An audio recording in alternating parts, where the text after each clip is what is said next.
மத நல்லிணக்க மாநாட்டிற்கு மதுரை மாநகர காவல்துறையும் ஆட்சி நிர்வாகமும் அனுமதி மறுத்திருப்பதை வன்மையாக கண்டிப்பதாக திருமாவளவன் தெரிவித்துள்ளார்.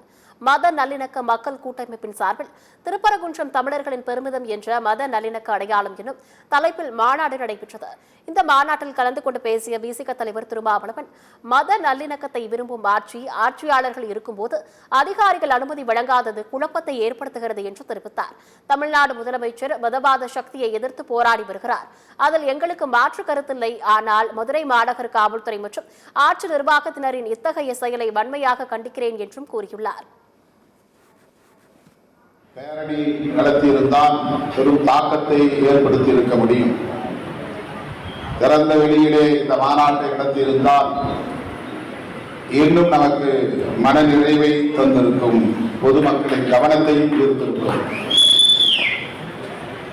இதை நடத்தக்கூடாது என்று காவல்துறை மற்றும் வருவாய்த்துறை அதிகாரிகள் தடை விதித்திருப்பது அதிர்ச்சி அளிக்கிறது. அதிகாரிகள் இந்த மத நல்லிணக்க பேரணிக்கு, மத நல்லிணக்க மாநாட்டுக்கு அனுமதி இல்லை என்று மறுக்கிறார்கள் என்றால் இதை எப்படி நாம்